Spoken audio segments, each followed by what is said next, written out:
Hi everybody, I'm Ravid from Colombia, as I already said. Just before I begin, I just thought I would tell you everybody, I go to a Jewish day school in Colombia. That's like a really important fact for the talk. And I want to start with a story. A few days ago, I got to my school and we have prayer every morning. I got to my school and saw that the Jewish department decided to make like this assigned seats so people wouldn't talk during prayer, so it would be quieter.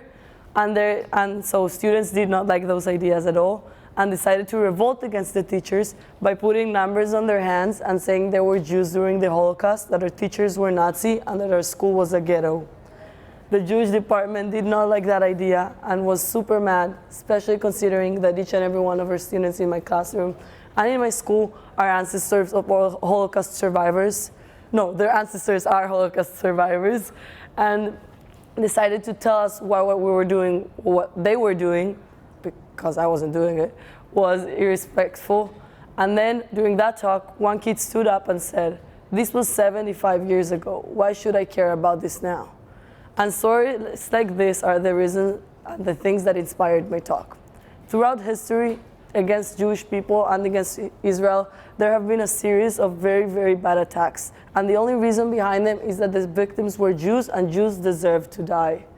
Now, when we look back and try to find a point in history when anti-Semitism started, it's really, really hard.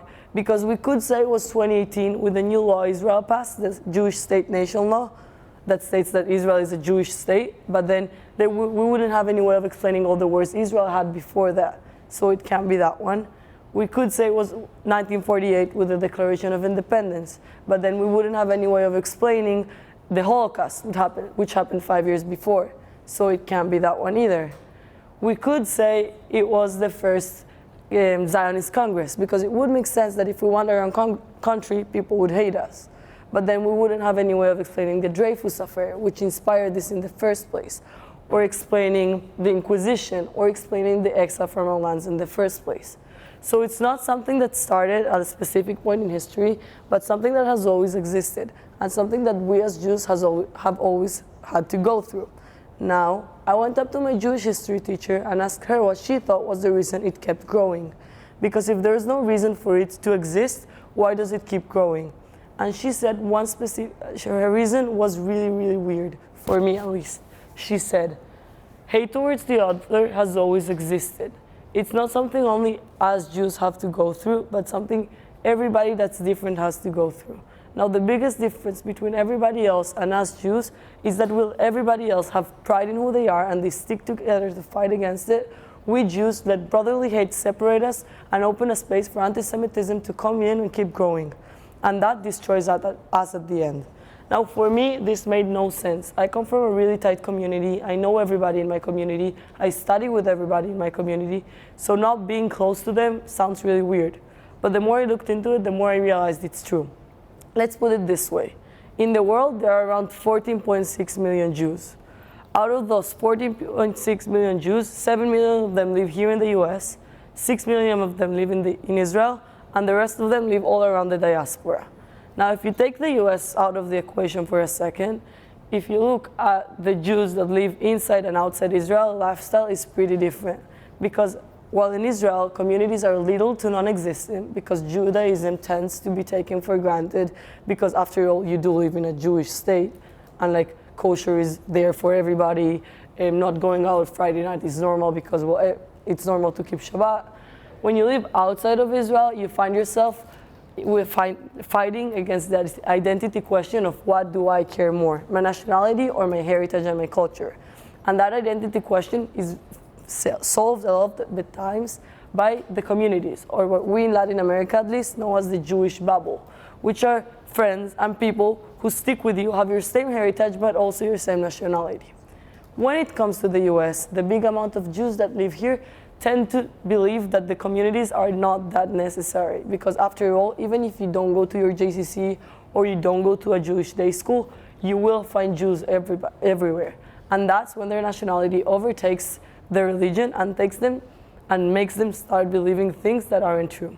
For example, since the Declaration of Independence in 1948 of Israel, There have been groups like Jewish Voices for Peace and Jews for Palestine, which are BDS supporting anti-Israel, anti-Zionist groups that believe that Israel should not be Israel and it should be Palestine.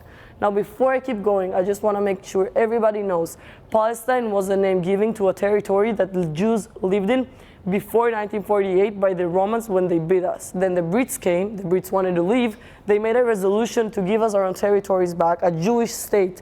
The UN approved it, and then when the Brits actually left, we declared our independence and changed it. Our name from Palestine to Israel. Palestine was never a name given to a territory where Muslims lived at.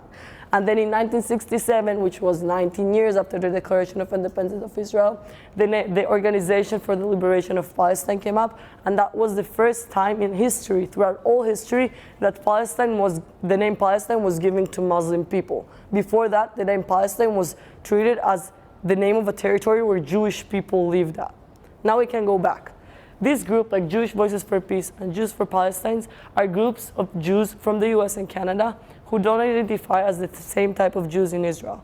And what they don't realize is that by not identifying as the same type of Jews in Israel and saying bad things about those Jews, which are different Jews, they're just creating more hate against all of Jews. And then again, it would be only in 1967 with the Declaration of Independence and the new Palestine organizations and things. But no, it's something that has been throughout our whole history. Does anybody know what Aelia Capitolina is? No? Okay, I'll tell you what Aelia Capitolina is. Aelia Capitolina was once Jerusalem. Jews lived there, and then they couldn't get along. They would fight about everything. They wouldn't agree on anything, so the Romans came in. They separated us, sent each Jew to a different place, and called Jerusalem Aelia Capitolina. And that was the first time in history the Jews lost Jerusalem and didn't get it back until 1964 with the Six-Day War. This happened also with Herzl. Herzl is known as the father of Zionism. Herzl was so assimilated, he talked bad about Jews, and what he said later on was used with Hitler against Jews during the Holocaust. So it's not something new. It's something that has always existed, something that has always made us weaker, something that has always let anti-Semitism grow. And what we as Jews have to realize is that it really doesn't matter if you're a Reform Jew or a Chabad Jew, if you're an American Jew or if you're an Israeli Jew. You can't talk bad about other Jews. We have to stick together, fight together. Because if people who hate us are able to put our differences aside and hate us all the same, we should be able to put our differences aside and fight against that hate all the same. Because if not, that hate will end with us. Thank you very much.